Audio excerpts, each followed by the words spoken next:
I'm Burton Miller. I'm an architect and planner with Hornberger and Worstell, based in San Francisco. Our firm is heavily involved and active in hospitality planning and design, and we've been asked to provide some commentary on planning and design considerations for site selection, providing some thoughts east and west of North Livermore. I thought it would be helpful to first characterize the candidate hotel types in their markets. We see a number of terms presented: extended stay, upscale, select service, full service. So let me get to their basic attributes. Both extended stay and upscale are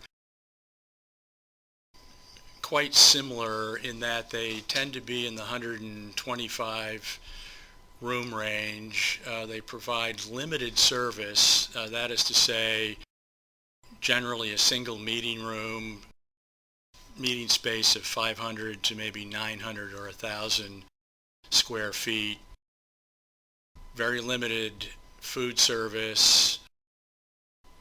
They provide breakfast, grab and go, that sort of thing. They're suburban prototypes. They're generally located on freeways at interchanges. You've no doubt observed those kinds of hotels along 580. And they serve a very specific market. They tend to be repeat guests, frequent travelers collecting reward points, and they have a specific expectation based on their brand familiarity. So those hotels don't tend to serve a broader audience. They're not the kind of hotels that you would find in a downtown, and they're not the type of hotels that would generally serve members of the community or others who weren't registered. Dual brand is a new sort of model, and tends to be in more urban locations, and it combines extended stay with an upscale product, usually by the same operator, and it allows the hotel operator to spread the land basis over two operations rather than one, so it makes that product a little more viable in an environment with higher land values. But they tend to be larger because they're providing rooms for two markets, so they're more in the perhaps the 185, 200 room and up range. Select service, boutique,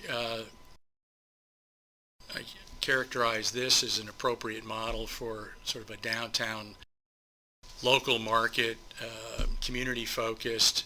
They usually have a restaurant of a higher caliber, frequently outsourced, perhaps operated by a local chef or restaurateur, a lively bar, and meeting space that would serve the community, both local civic groups, wedding parties, private events, that sort of thing, and would depend on that market to sort of support their business.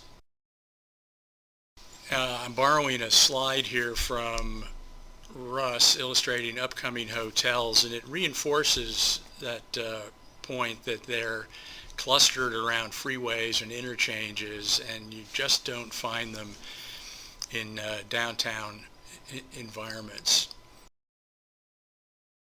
So we looked at the candidate sites, and in a very general sense, if it's a hotel that is engaged in the community, the two sites indicated here in sort of solid color are the strongest candidates. They're the most connected to, adjacent to, and engaged with the existing fabric.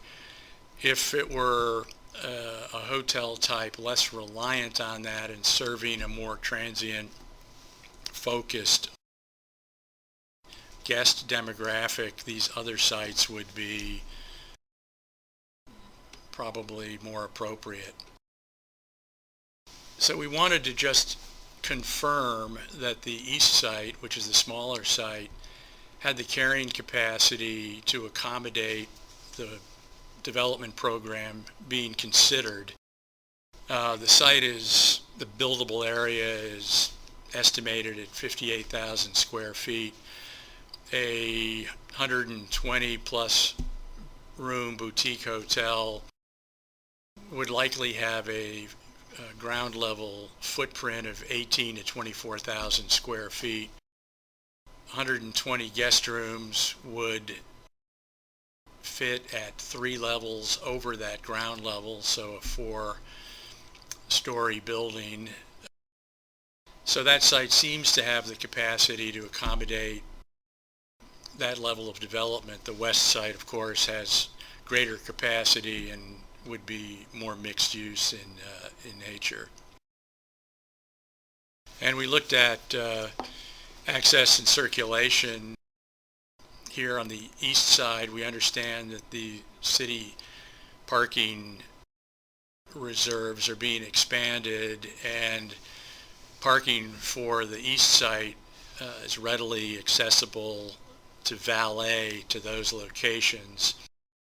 Service seems to have one likely or feasible location adjacent to the rear of the theater, and we would need to provide enough maneuvering space to allow trucks to pull in head first back into a loading stall and then pull out head first. I don't think it's viable or feasible for them to back in. Both backing into traffic is hazardous, and then having to back in over the driver's blind shoulder just doesn't work. So this shows, this sort of blue circle indicates kind of the center of town, sort of ground zero, and illustrates that there's a well-established pedestrian network emanating from that center and linking to the sites through sidewalks and passages. The west side, similar parking and service scenario, not knowing more about what the master plan might entail. And we considered engagement with existing community fabric. This sort of reiterates the site's proximity to the center of town, its connection to a well-established pedestrian path and realm, and in the ochre color indicates kind of strong frontage locations that one would expect to be sort of populated and activated by appropriate ground level uses, restaurant, meeting breakout space, those sorts of things. And we've provided a few illustrations or photographs that kind of document the sort of strength of those existing connections. On the east side, the site has a number of highly visible, prominent corners. The two solid circles are on the existing pedestrian way. One has a very strong presence and visibility from the green in front of the theater, and is sort of associated with the two restaurants that bracket that space. The corner on opposite the bakery on North Livermore is also visible from the center of town and from the west side. So those corners in particular are significant and should draw attention to those, sort of the convergence of those pedestrian ways and ground level uses. At Railroad and Livermore, that corner is also significant in that it's visible as one emerges from the sort of beneath the tracks, and it's really kind of the gateway to the downtown. So that corner, in concert with the historic buildings across the street, could play a role in announcing the downtown. Similar to East Side, it's important to take note of the most visible and prominent corners in their relationship to pedestrian movement east-west and along North Livermore Avenue. In the diagram, the circles identify those points of particular sort of visual connectivity and orientation, and the arrows, how those moments are approached. Also in the illustration, the darker ochre bands at building frontages acknowledge those areas along those pathways that are of particular note and activated by ground level uses. Character and fit. Every town, I'm sure Livermore included, has a carefully considered general plan, perhaps a specific plan, zoning ordinance, design guidelines. All of those, documents provide insight into the community's vision for its character and what kinds of building expression would most appropriately fit. I think we would, if we were approaching the design of a hotel here, pay particular attention to sort of scale, materiality, and some of the more detailed elements, cornices, arbors, those sorts of things, and interpret them and incorporate them appropriately within the building. And sort of in summary, these are items that I think the city and the community should continue to consider as they move forward. The first, hotel type selection, again, it's finding a hotel type that is compatible with and can achieve the community's goals and objectives, the community's expectations for how the hotel will become an asset to the town and not just the transient guest. The site selection, best fit for the hotel type in the context of a master plan. This suggests that, as noted earlier, some types are best sited and suited to the east side, some perhaps to the west, and their size is a factor. The east side does have a threshold where a larger hotel would start to stress that site's capacity to bear the development without perhaps some negative impacts in terms of height or massing.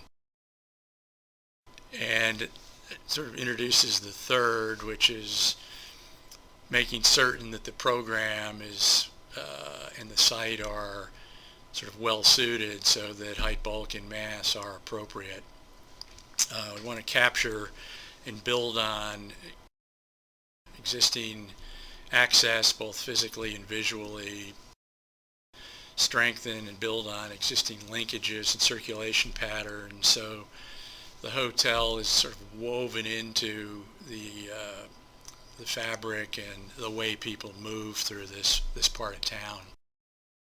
And Again, it's important that the public realm is activated by ground level uses and contributes to the pedestrian experience as well as the guest experience.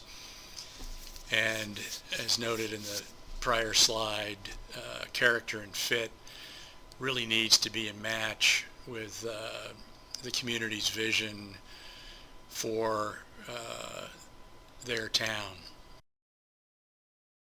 And that is it. Thank you.